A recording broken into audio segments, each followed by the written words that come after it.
My name is Addison. I am 29 years old, and I live in a quiet house on Willow Drive. I got home late on a Friday, bone-tired from a 3-day school trip. All I wanted was to fall into my own bed, to feel the familiar comfort of my own space. But the moment I unlocked my front door, I froze. My house felt wrong. It was silent, but it wasn't an empty silence. It was a held-breath silence. The air was heavy and warm. There was a glass on the coffee table one I didn't use. I sensed someone had been there just seconds before. A cold dread washed over me. I backed out slowly, closing the door. My neighbor, Mrs. Petrov, was on her porch, watching me. She motioned me over, her face tight with a look I'd never seen before. "Don't go in, Addison," she whispered, her voice urgent. She grabbed my arm, her fingers digging in. "He's in there, he's not alone." I must have looked confused. "Just wait," she said, her eyes dark.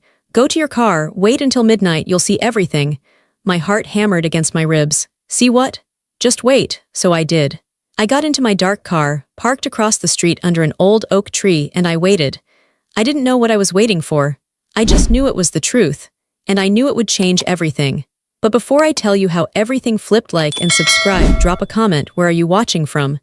My name is Addison. I'm a high school English teacher. I spend my days trying to teach teenagers how to find the truth in stories. I never realized I was failing to find the truth in my own. The man I married was named Mark. When I met him, he felt like warmth in winter. I remember the night we met so clearly. It was a terrible storm, the kind that turns rain to ice as soon as it hits the ground. My car had skidded off a side road and the battery died. I was 26, freezing, and my phone was at 2%. I was starting to feel a real cold panic. Then a truck pulled up. He got out, Mark. He wasn't just handsome, he was calm. He had an extra scarf in his truck, a thick wool one, and he wrapped it around my neck before he even asked my name. "You look frozen," he said. His voice was deep and steady. He drove me home and he didn't feel like a stranger. He felt safe. He was charming, he was thoughtful. He'd bring me coffee in the morning before I was even fully awake, just the way I liked it. He'd listen to my stories about my students and actually remember their names. When he met my parents, he charmed them completely. My mother, who never trusts anyone, adored him. "He's a good one, Addison," she'd said. "He sees you." We built a life too quickly. That should have been a warning sign. We moved in together after only 4 months. We were married just before our 1-year anniversary. It was a whirlwind. I felt swept away. I was so in love with the idea of him, the idea of this perfect, safe life he offered. When I had small doubts, I pushed them down. I told myself I was just nervous, that I was afraid of being this happy. The cracks started to appear about 6 months after the wedding. They were small at first. So small, you'd miss them if you weren't looking. It started with his phone. Mark's phone used to be community property. He'd leave it on the kitchen counter, on the nightstand in the car. Suddenly, his phone was always in his pocket, or it was on the table but screen down. A text would come in at 10 p.m. and he'd glance at it, type a fast reply and put it away. "Who was that?" I'd ask, trying to sound casual. "Just work," he'd say. "Greg from sales." "You don't know him?" Then came the hidden smiles. He would be looking at his phone, a little smile playing on his lips. It wasn't a laugh. It was a private, soft smile. The kind of smile he used to give me. When I'd walk into the room, the smile would vanish. His face would go flat. "What's funny?" I'd ask. "Nothing, just a stupid video." His business trips started. They didn't make sense. A 2-day conference in a city just an hour away. Why not drive back? They want us all at the hotel, babe, team building. He'd come back smelling tired, but also different. The perfume was the worst part. It wasn't the obvious clue, like lipstick on his collar. It was in his car. I got in to drive to the store one afternoon, and the passenger seat smelled like gardenias. A heavy, sweet, expensive smell. I don't wear gardenias. I've worn the same light, sandalwood scent since college. I sat in the car for 10 minutes just breathing it in. My heart felt like a stone. This was not a work colleague. This was not a team-building exercise. This was a woman. I confronted him that night. I was gentle, I was scared. "Mark, your car smells like perfume, a strong one." He laughed. He actually laughed in my face. It was so easy for him. "Oh, that," he said, not even looking up from his laptop. I gave Brenda from accounting a ride to the train station. Her car broke down. You know how she practically bathes in that stuff. It's awful, right? He had an answer for everything. An answer that made me feel stupid. It made me feel like the crazy, jealous wife. so I stopped asking. I told myself he was right. I was just stressed from school. I was just insecure. I chose to believe him. I chose to live in the warmth of the lie because the cold truth was too much to handle. I didn't know that the perfume in the car was just the beginning. It wasn't one woman. It wasn't one mistake. It was a whole other life. The real proof came on a Tuesday. I was looking for a missing boot, digging around in the dark space under our bed. My fingers hit something small and cold.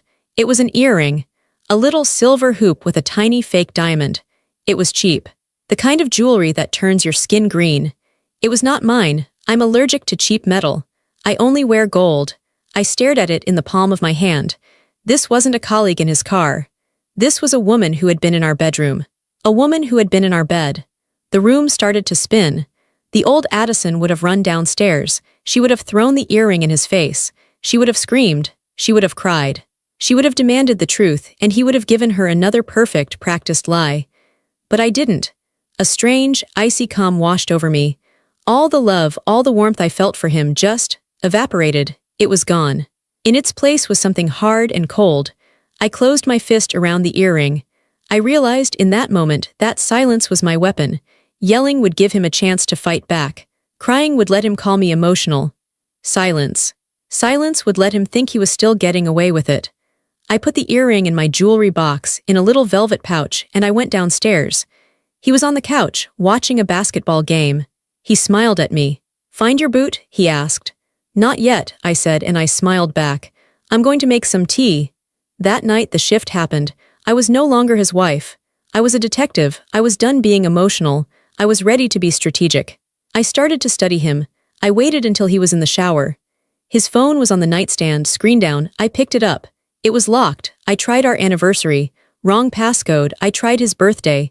Wrong passcode. My hand was shaking. This was proof itself. He had a lock and I didn't know the code. I waited. I watched him for 2 days. I sat next to him on the couch while he checked his email. I watched his thumb movements. I memorized the pattern. The next night I tried it. It wasn't our anniversary. It was her birthday. The woman from accounting. Brenda, the one who bathed in perfume. I found her birthday on a public social media page. Click. The phone opened. My heart was hammering against my ribs. I felt sick. I went to his texts, and the world ended. It wasn't just Brenda. There was a Jessica. There was a Chloe S. There was an Maria do not answer. The messages were graphic. They were detailed. They were planning trips. He was complaining about me. Addison is just so tired all the time. She's so focused on her students, she doesn't even see me. He was painting me as the neglectful wife. He was using our joint account to buy them things. Dinners I was never invited to, hotel rooms, jewelry.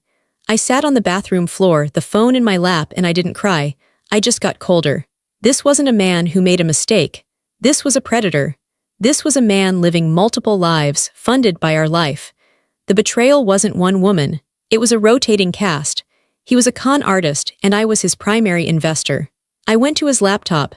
He thought his devices weren't synced. He was stupid. His iMessage was wide open on the desktop. I saw everything. I started looking at our finances. I opened the documents folder. I saw folders for our mortgage, our car loans, our retirement accounts. And then I saw a folder I didn't recognize. Business loan final. I opened it. It was a loan application for $50,000. He had started a small LLC, a consulting business I'd never heard of. And at the bottom of the application, as a cosigner, was my name. My signature. It was a perfect forgery. But I had never, ever seen that document before in my life. He hadn't just cheated on me. He hadn't just lied. He had committed a crime. He had used my name, my credit, to fund his other lives. I closed the laptop. I put the phone back on the nightstand, exactly as I'd found it. He got out of the shower, wrapped in a towel. "Hey, babe," he said, smiling. "You're up late." I looked at him. I saw a complete stranger. "Just grading papers," I said, my voice perfectly even. "It's going to be a long night." The next morning, I was a different woman. The hurt was still there, but it was buried under a thick layer of cold, hard ice. I was no longer grieving a marriage. I was building a case. My first stop was not a divorce lawyer. It was a new bank. A small, local credit union miles from our house, one he would never even think to look at. I sat down with a banker, a kind woman named Mrs. Chen. "I'd like to open a new checking and savings account," I said. "In my name only. I want all statements to be paperless, sent to a new email address. Of course, she said with a quiet, knowing look. I realized I was not the first woman to sit at her desk with this request. I started moving money. I had my teaching paycheck rerouted to the new account. It was the first, most important step. I stopped using our joint account for anything. When I bought groceries, I used the joint debit card but got $200 cash back. I did this every time. Gas money, school supplies, groceries. I siphoned our joint money bit by bit and deposited the cash into my new secret account. I was building my GoFund, my escape fund. Next, I documented everything. I was done being emotional. I was a strategist now. During the day, while Mark was at work, I became a forensic accountant. I went back to the forged loan document. I downloaded the PDF. I downloaded the bank statements from his secret credit card, the one that paid for the hotel rooms and the jewelry. I found the jewelry store receipts in his email. A necklace for Jessica, a bracelet for Brenda. I took my phone. I went to the synced iMessages on his laptop. I didn't just read them. I photographed every single screen, every I love you to them, every I'm so bored about me, every plan they made. I saved the photos to a new private cloud account, an account he didn't know existed. I took the earring, the cheap silver hoop, and put it in a small plastic bag. I labeled it. The hardest part was going home every night and pretending. I had to live with the man who was destroying me. I had to smile.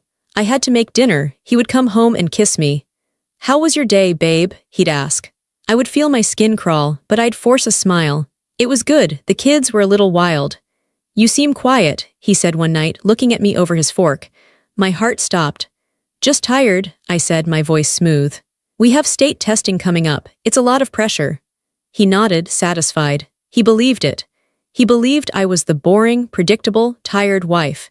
He had no idea I was sitting across from him with enough evidence to destroy his entire life. After 2 weeks, I had a file an inch thick. I had the bank statements. I had the text logs. I had the forged loan document. I made an appointment, not with a marriage counselor, with a lawyer. I found the toughest, smartest, most ruthless female lawyer in the city. Her name was Maria Evans. I sat in her high-rise office, the city spread out below us. I didn't cry. I didn't yell. I placed the file on her desk. "My husband is cheating on me," I said. "But that's not why I'm here. He's also a thief. He forged my signature on a $50,000 business loan." She opened the file. She looked at the forged signature. She looked at the bank statements. She looked at the photos of the text messages. A slow, grim smile spread across her face. "Addison," she said, "we are not going to file for divorce. We are going to file a police report. This is fraud. This is identity theft. This is forgery." "What do I do?" I asked. "You do nothing," she said, her voice sharp. "You go home. You keep playing the part of the tired, unsuspecting wife. Do not confront him. Do not let him know. Let him get comfortable. Let him get sloppy. We don't just want to win, we want to end this." I felt a surge of power. For the first time in years, I wasn't a victim, I was a planner. "He thinks I'm boring," I said. "Good," she replied. "Boring women are the most dangerous. They're the ones who pay attention." The plan was perfect. My lawyer, Maria, was clear. Mark needed to feel completely safe. He needed to believe he was the smartest person in the room. Guilty people reveal themselves when they think no one is watching. We needed him to get sloppy. We needed him to bring his secret life right into our home. I needed to disappear. I spent a week setting the trap. I started talking about my sister, Sarah. She lives in Oregon. "I'm worried about Sarah," I said to Mark one night, rubbing my temples. "She and her husband are fighting again. She sounded awful on the phone." Mark just grunted. He was scrolling through his phone, probably texting one of them. "That's tough," he said, not caring. A few days later, I got another call. This time, I went into the bedroom and closed the door. I was talking to a dead line. I came out 20 minutes later, my eyes red. I had rubbed a piece of onion under them. "What's wrong?" he asked, finally looking up. "That was Sarah," I said, my voice breaking. "It's bad, Mark. It's really bad. She's a mess. I think I need to go see her. I think she needs me." I watched his face. He tried to look concerned. He put his phone down. He came over and hugged me. "Oh, honey, of course, you should go. Absolutely." But I saw it. I saw the tiny flash of excitement in his eyes. He wasn't thinking about my sister. He was thinking about his freedom. "Are you sure?" I asked, playing the part. "It would be for a whole week. I'd feel so bad leaving you." Don't be silly, he said, his hug tightening. Family comes first. You go be with your sister. I can handle everything here. I'll be fine, I promise. Just take care of Sarah. He was so supportive. He was so relieved. He thought he had just been given a 7-day free pass. The plan was set for the following Friday. It was the day I'd just gotten home from my actual school trip, the trip I'd used as a cover for my departure. I had told him I was leaving for Oregon from my school trip, that it was easier to fly from there. He bought it completely. I left for the airport. I packed a real suitcase. I kissed him goodbye at the door. I'll miss you, he said, holding me. I could smell the cologne he always wore when he was trying to impress someone.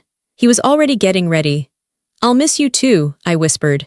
He watched me pull out of the driveway. I drove to the corner, turned left, and then I circled the block. I parked 3 houses down, on the opposite side of the street.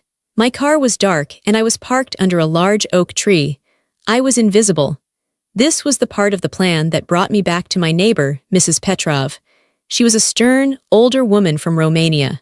She had seen everything in our neighborhood. She had seen Mark. She'd given me that quiet warning, wait until midnight. She knew. She had been my silent witness all along. I didn't go to her house. I stayed in my car. This was my fight. I sat in the driver's seat. The hours ticked by.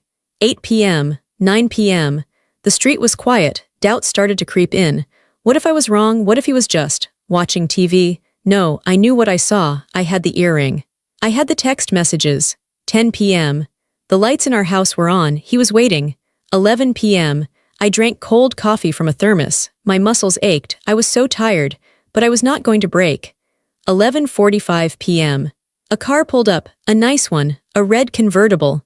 A woman got out. It was Jessica. I recognized her from the photos. She was laughing, carrying a small overnight bag. She walked right up to my front door and let herself in. She had a key. My breath hitched. I didn't cry. I just watched. 11:55 p.m. An Uber pulled up. 2 more women got out. Brenda and Chloe S. They were carrying wine. They walked up to my front door, my welcome mat, and they were led inside. My house, he had brought them into my house. And then, at 12 a.m. sharp, Mark walked out the front door. He wasn't wearing his work clothes. He was wearing a silk shirt I'd never seen. He looked relaxed, happy. He looked down the street, then back at the women. He opened the door wider, and all 3 of them walked in, laughing. He had turned my home into his personal party. I sat in the dark, my heart like a drum. I saw everything. Mrs. Petrov's light was on. She was watching from her window, a silent ally. I picked up my phone. I didn't call him. I called my lawyer. I'm outside, I said. They're all here. They're in the house. Good, Maria's voice was sharp.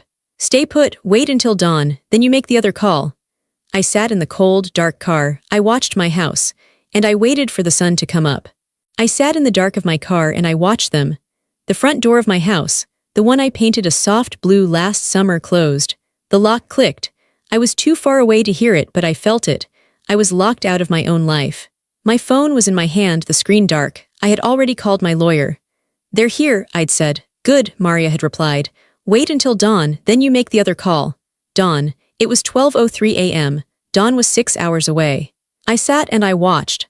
At 12:15 a.m. the music started. I could hear the faint beat. It was fast, happy music. Music we never listened to. It was his music. His secret music. A light went on in the kitchen. I saw their silhouettes moving. I saw Mark's shape. He was comfortable. He was casual. He was leaning against my counter, the one I'd picked out. He was laughing. His head was thrown back. I hadn't seen him laugh like that in years. I felt sick. I felt a hot, bitter acid rise in my throat. This wasn't just cheating. This was an invasion. They were in my house. Were they using my cups, the ones my mother gave me? Were they sitting on my sofa? The one I spent 3 months saving for? My hands were shaking, not from fear, from a cold, deep rage that settled in my bones. I was so cold. The coffee in my thermos was gone. My muscles were starting to cramp from sitting in one position. I thought about leaving, just driving away. Driving to Oregon to my sister and never coming back, just letting him have it all. The house, the debt, the fake life. But then I thought about the forged signature.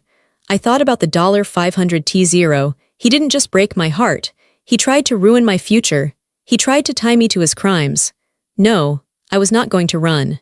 At 1:30 a.m., the kitchen light went out. The light in the living room went out. The light in our bedroom went on. My bedroom, our bedroom, I closed my eyes. I couldn't watch that.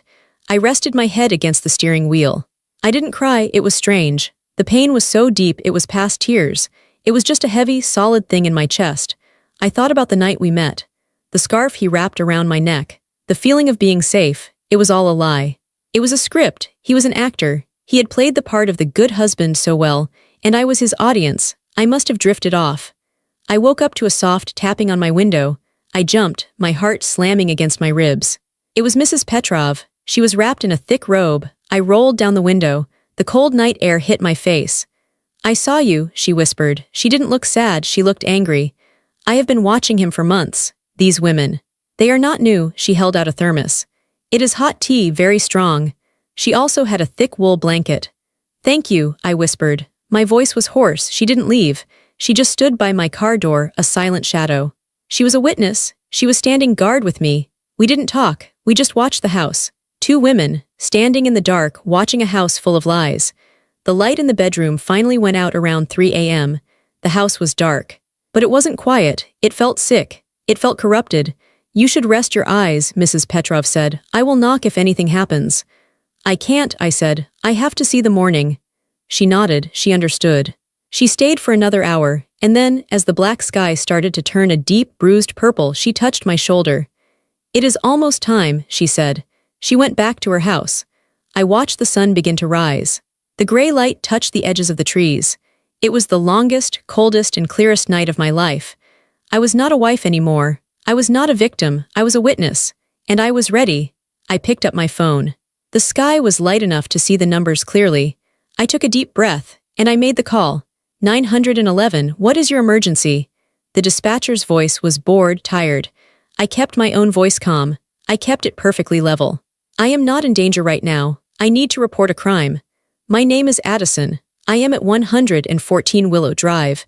I am outside my home. My husband is inside. He has committed identity theft and bank fraud. He forged my signature on a $50,000 loan. I have the documents." The dispatcher's tone changed. "Ma'am, are you safe?"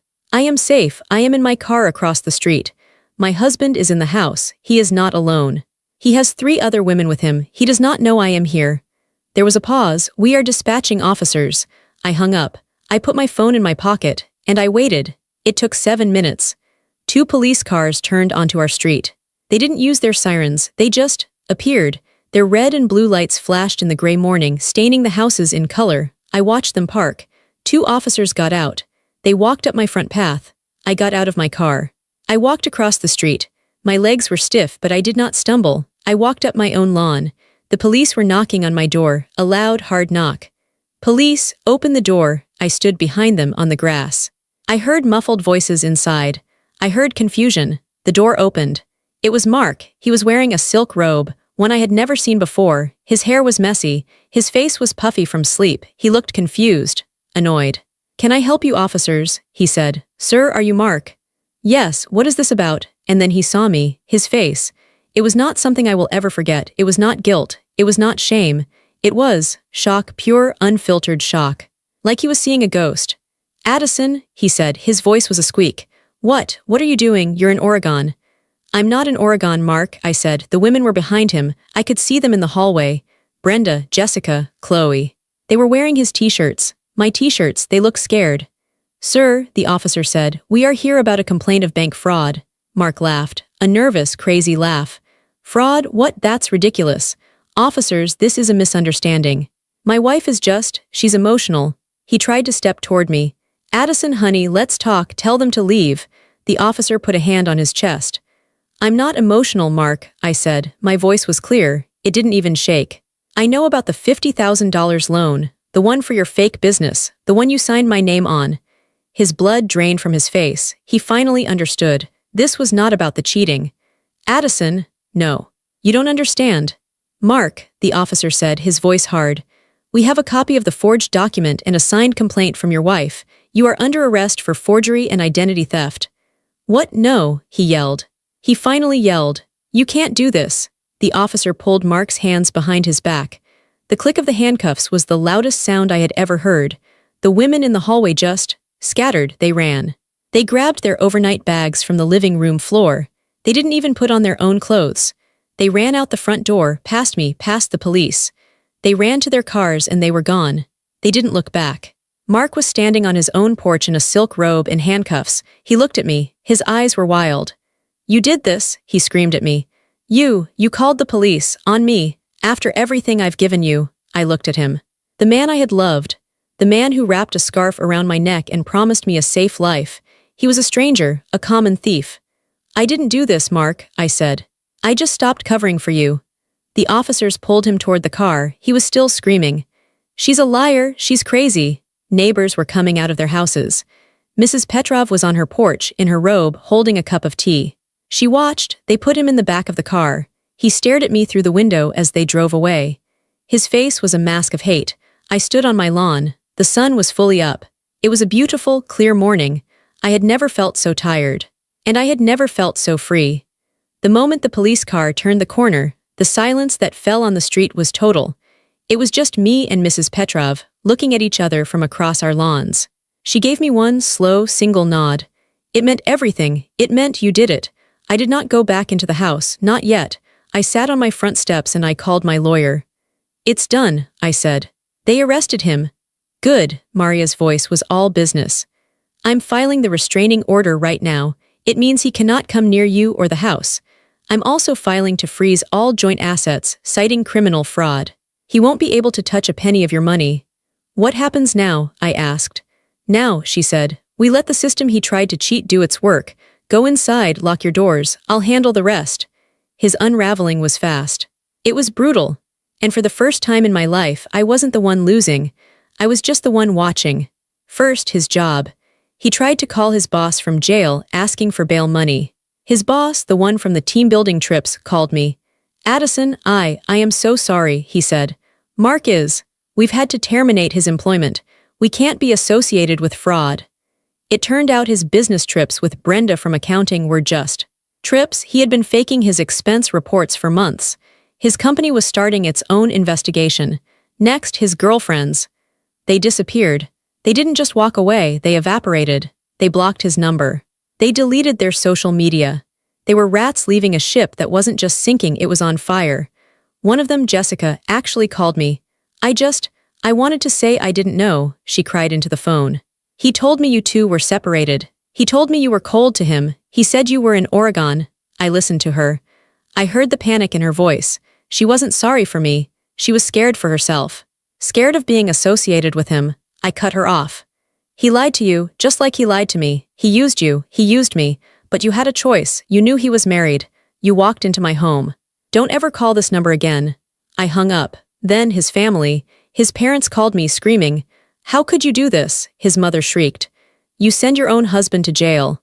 What is wrong with you?" "What's wrong?" I said, my voice cold as ice, "is that your son is a criminal. He forged my name on a $50,000 loan. He stole from me. He would have left me with nothing.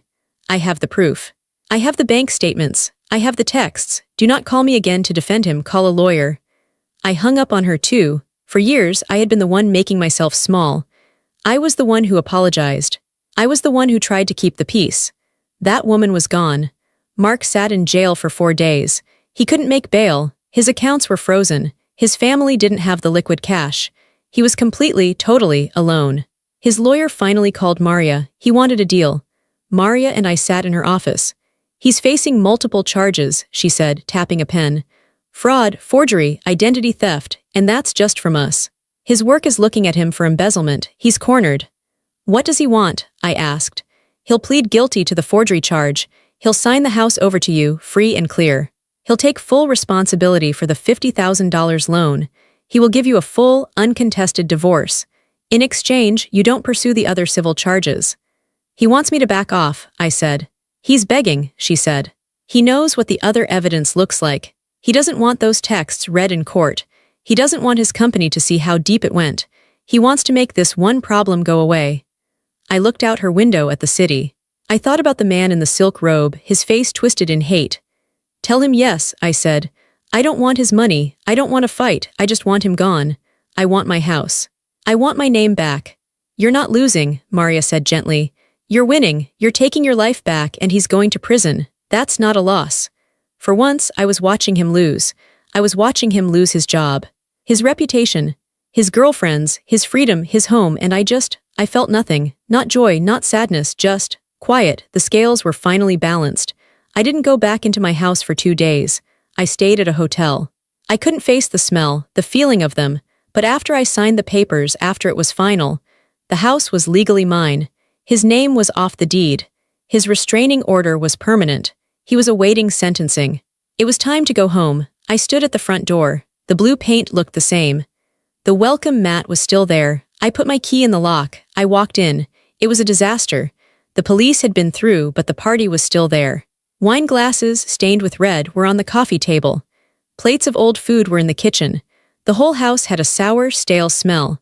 The smell of gardenia perfume and cheap wine. I went to the bedroom. The bed was unmade. His silk robe was in a pile on the floor. I felt that cold, sick feeling again. This was the scene of the crime. This was the place where my marriage ended. I turned around and I walked to the garage. I came back with 3 large black trash bags. I started in the bedroom. I didn't wash the sheets. I pulled them off the bed, the blankets, the pillows, everything, and I stuffed them into a bag.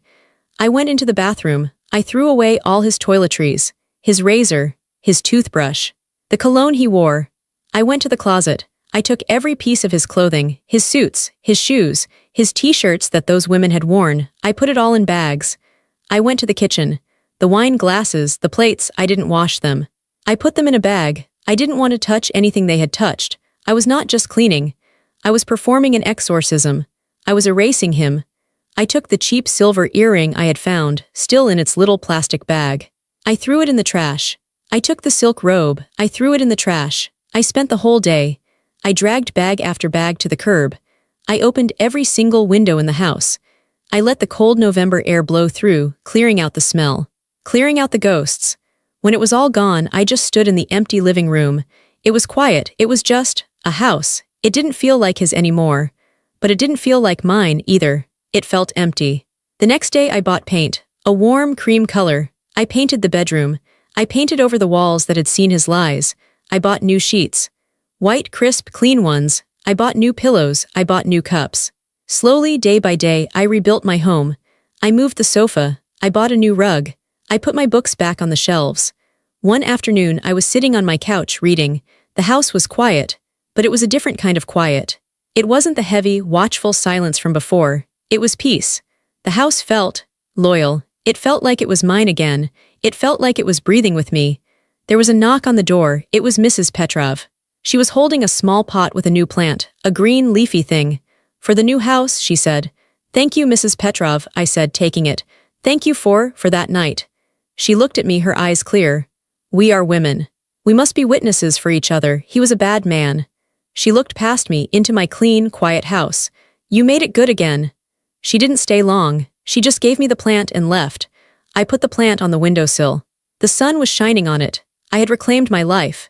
I had taken back my home, and I had done it alone. Justice wasn't just about him going to jail. It was about me, sitting in my own living room, in the sunlight, and feeling safe. It's been 6 months. Mark took the plea deal. He was sentenced to 2 years in prison for the forgery.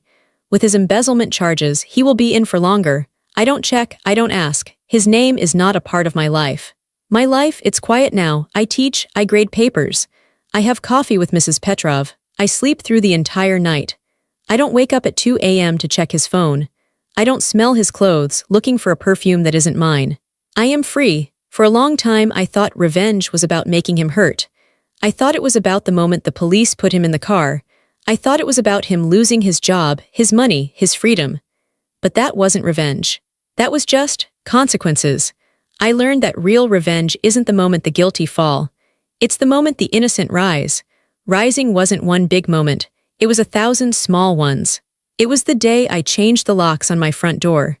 It was the first time I painted a wall a color I loved. It was the night I found the wool scarf he gave me, the one from the night we met. I held it. It was just a piece of wool. It had no power. It wasn't safety. It was a costume. I put it in the donation bin. It was the first time I laughed, a real, deep laugh with my friends, and I didn't feel guilty. I lost a lot. I lost the man I thought I married. I lost the life I thought I was building. I lost my sense of safety.